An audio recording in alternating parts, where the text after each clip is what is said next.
greatest weakness may be food, but this mouth-watering meal may have around 0.5 milligram of pesticides in it. If that has to be quantified, it is less than a pinprick. But do you realize that this would mean that you are ingesting pesticide that is more than 40 times what an average American would consume?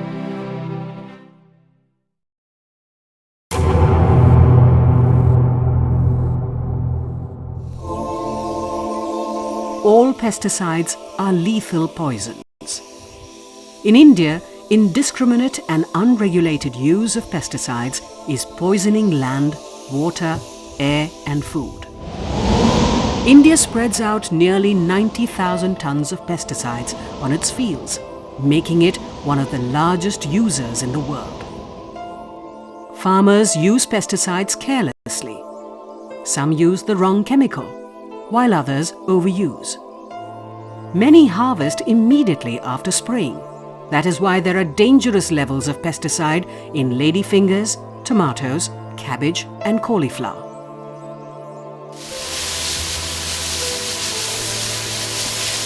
This is not rain. It is pesticides being sprayed on grape vineyards in Nasik. Harmful fungicides are used to ripen fruits so that it could be rushed to the market. If your cauliflower looks fresh and white, it is because it has been dipped in pesticide. Consumers would rather not buy the natural one, that is a pale yellow. Pesticide residues in vegetables, fruits, pulses, grains and water can cause numerous health complications like cancer, genetic defects and impotency. The toxins are here. The slow poisoning of India is threatening our lives.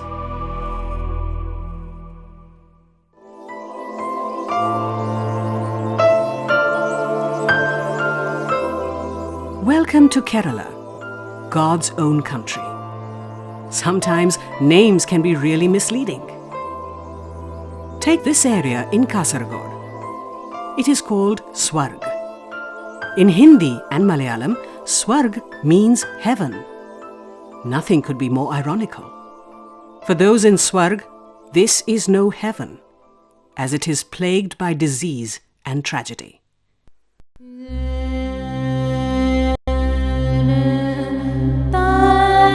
These are some victims from small village hamlets that got exposed to pesticide aerially sprayed for 26 long years in the cashew plantations of Kasaragod district in Kerala. Many of them got paralyzed or are seriously ill. Swarg and other areas like Padre, Mulayar and Bellur in Kasaragod district of Kerala have become living examples of how the poison in pesticides could be lethal to our health when used excessively and carelessly. The area is dotted with tragedy-stricken families battling physical deformities, cancers and disorders of the central nervous system. Government studies show it was caused by the aerial spraying of endosulfan on cashew plantations in an area spread over 4,700 hectares. Numerous children in the Vaninagar school in Padre village have complex health problems. When Shruti was born 10 years ago, she had just one leg to use. The other was malformed. Her mother soon died of cancer, leaving Shruti to fend for herself at the tender age of 4. Aimlessly running around the school is 14-year-old Udaya Maniyani, who is mentally challenged. He was almost 9 when he started walking and is still in primary school. He smiles, unaware of the tragedy that stalks his future. Udaya Shetty was born with cerebral palsy. He smiles at strangers and television cameras that film his tragedy. His family sent him to school just to keep him occupied. But children ran away from him in fear. Udaya Naik was born with a hole in his heart. He needs open heart surgery, but his family cannot afford it. Shruti tries to make the best of her life with an artificial leg, but others are not so lucky. Government studies show that the spraying of endosulfan pesticide on the cashew plantations had affected the health of the villagers. Endosulfan is a deadly pesticide banned in many parts of the world. It is mandatory to cover all water sources like wells, tanks and other water bodies during the spraying of such a toxic pesticide. But this was not done. Endosulfan hangs on long after it has been sprayed. Rains wash the deadly pesticide from the mountainous terrain into rivers below, which are drinking water sources. Swarga is one such stream. I started my practice here in 1982.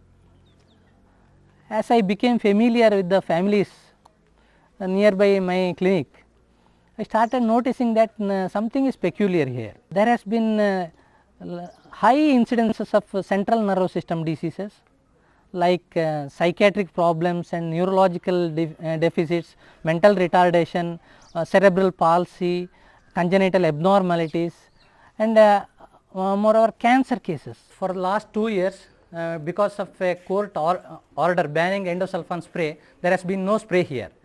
The very good thing here is the life has started improving.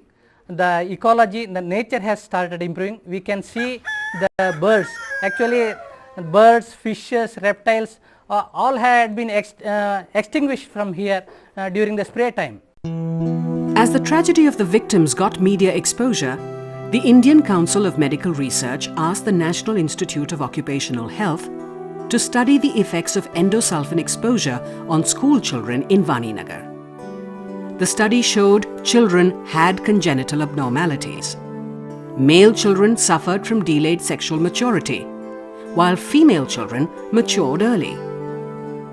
Another study by the Kerala's Health Department also found cases of congenital abnormalities, mental retardation, cancer and infertility in areas where the aerial spraying was done. Endosulfan was also found in the blood samples of children. 14-year-old Manikandan from Mulayar has a serious skin problem. He stays close to the cashew plantations. He finds it difficult to sleep at night as his skin itches and hurts.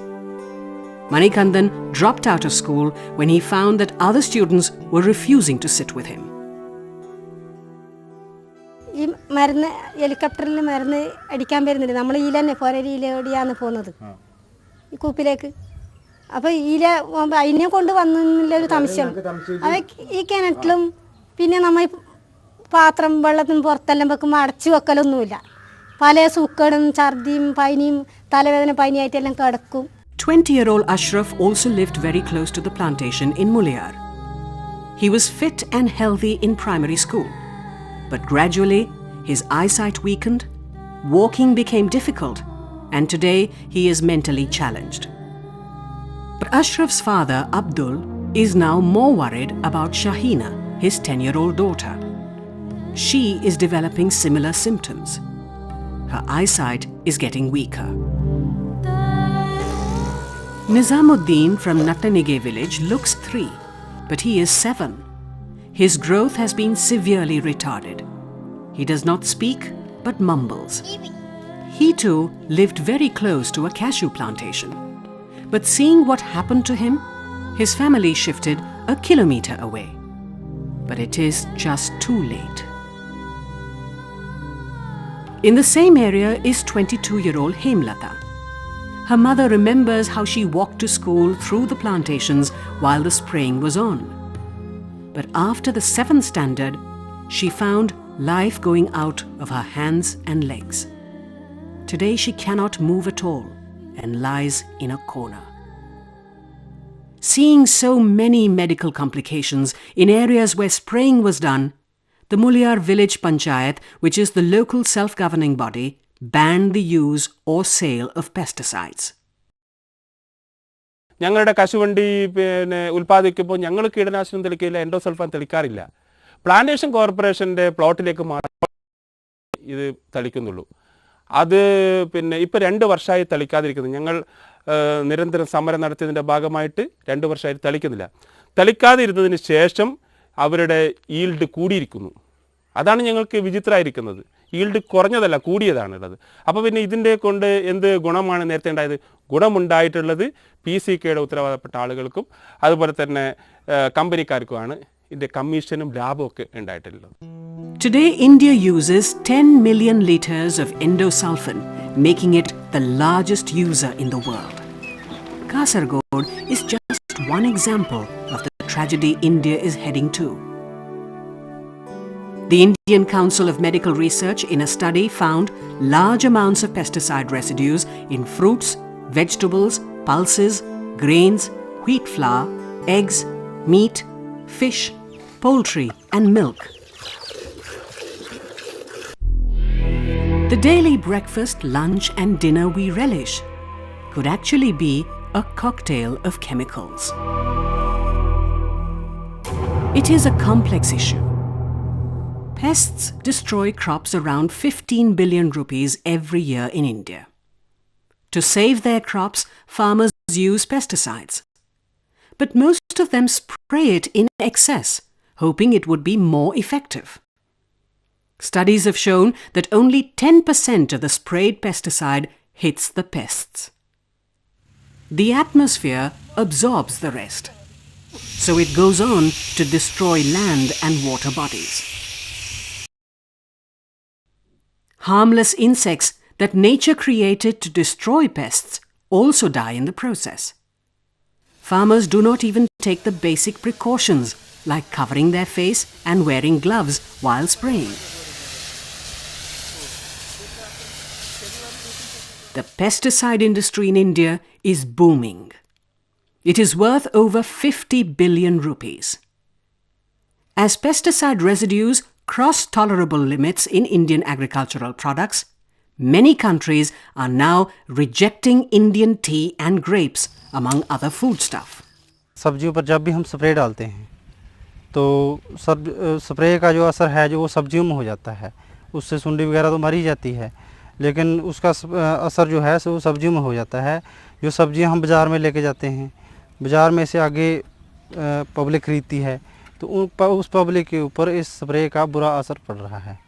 When India's Green Revolution started, Punjab had a pioneering role. But today there is a dark reality playing out in its fields. Excessive use of pesticides is taking its toll. Its topsoil and water bodies are contaminated with chemicals.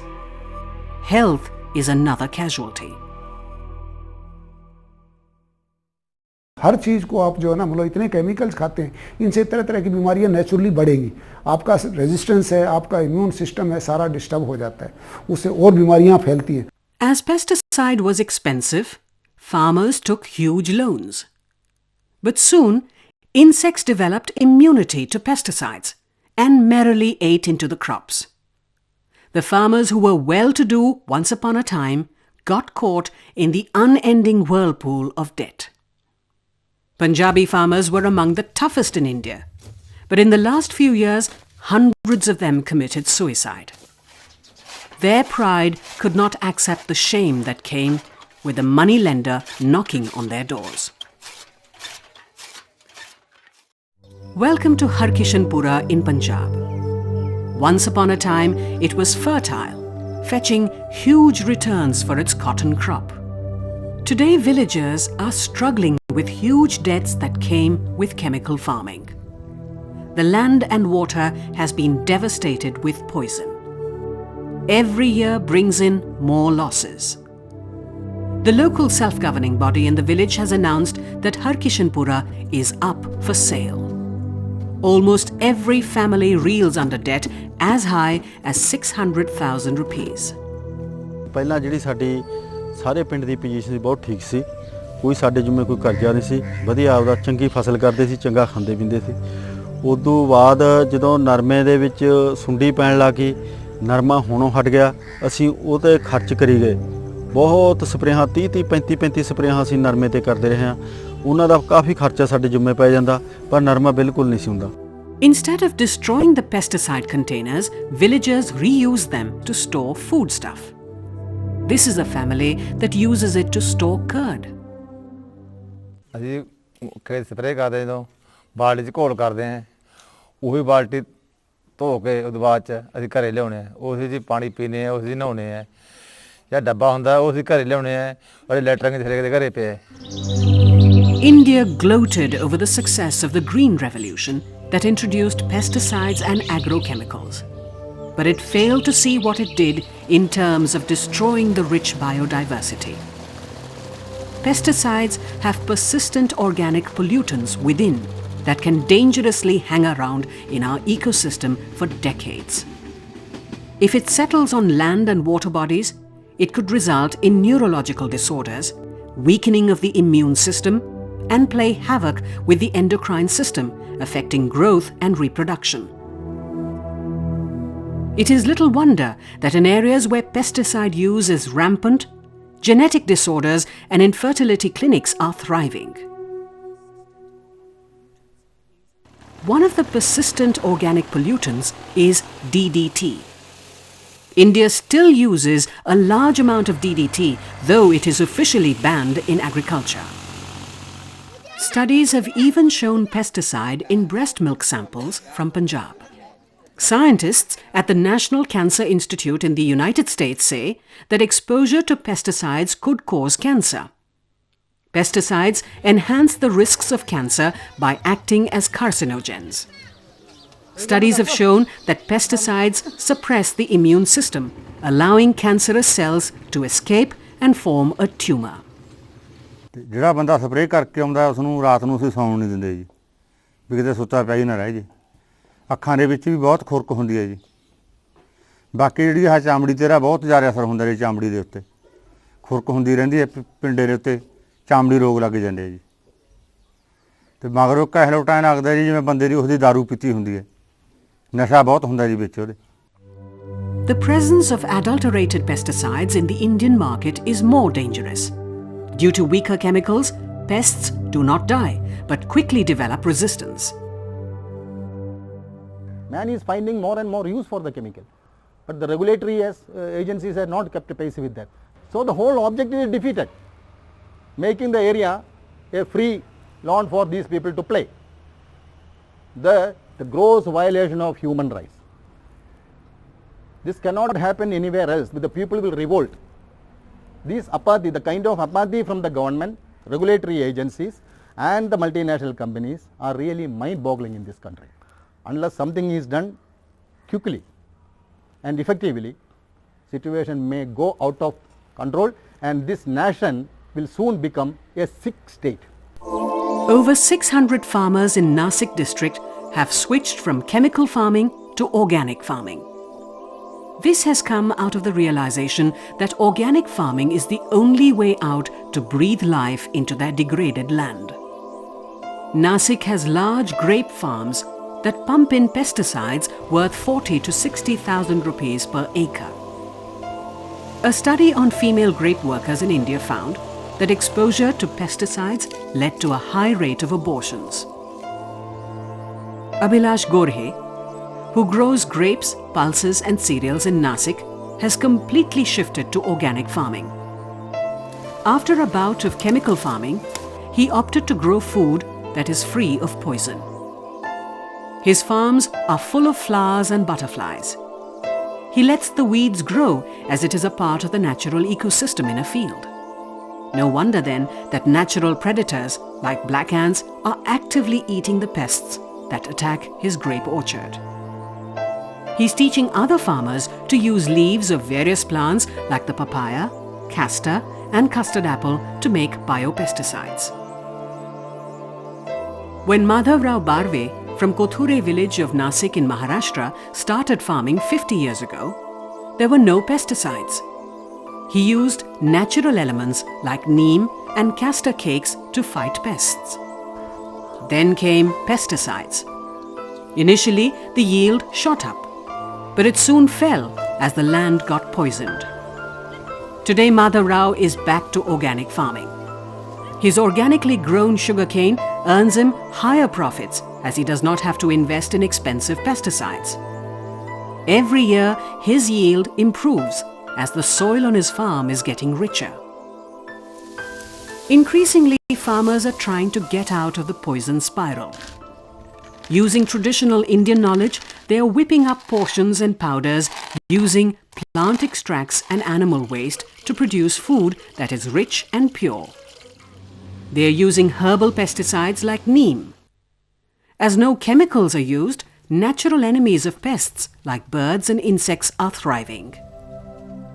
Farmers like Tokiamodu in Warangal are now actually sticking in tree branches in the midst of their fields so that birds can perch on it and train their eyes on pests for their next meal. Green farming is finally in. These green farmers are waging a silent biological war against pests and are winning. This is the silver lining in an otherwise bleak scenario. Indian scientists at the Energy and Resources Institute in New Delhi have found faster ways to degrade pesticides like endosulfan in 15 days that would otherwise have taken decades. It is also working on development of plant-based pesticides that are environment-friendly and biodegradable. Out of the country's total pesticide consumption, 55% is consumed by cotton farming alone. Andhra Pradesh, which is heavily into cotton farming, spreads pesticide worth 7 billion rupees on its fields. Nature created 27 natural predators of the American bollworm that attacks the cotton plant. But pesticide kills the predators even before the bollworm has come on the scene. There are more than 13,000 pesticide peddlers in Warangal itself. A few years ago, farmers moved from traditional crops to cotton as the profits were high. But with pests becoming immune to poison, their losses started piling up. The story of Punjab was being played once again in Warangal. Cotton farmers are now caught in the pincer of debt. Hundreds committed suicide, unable to pay the piling debts that came with heavy investments in pesticide. As pesticide is easily accessible, farmers or their family members were tempted to consume it to escape from the harsh realities of poverty. This is a hospital ward in Warangal with many such victims. With the soil wilting under poisonous chemicals, farmers are now moving back to the traditional methods of trapping pests with light traps. Insects get attracted to the light at night and then fall into their watery grave below, which is a pail of water mixed with kerosene.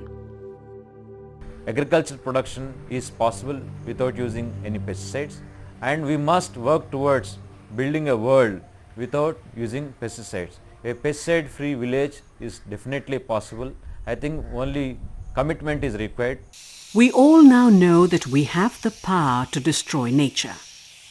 But instead, can we use nature to help us live a sustainable life? The tragedy of pesticide poisoning can get transferred to the next generation due to genetic changes, as we have seen in Kasaragod.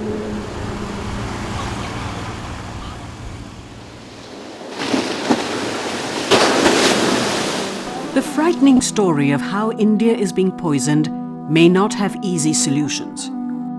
But the longer we take to find answers, the shorter will be our lives. The World Health Organization estimates that over 70,000 people end up as victims of pesticide poisoning every year. Let us not be among them.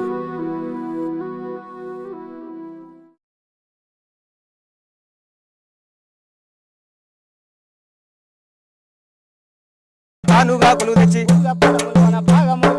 బురద పొలములోన భాగములుగా పెట్టి బురద పొలంలోన భాగములుగా పెట్టి చేసినోళ్ళంతా మందులేసి పంట పండించలేదు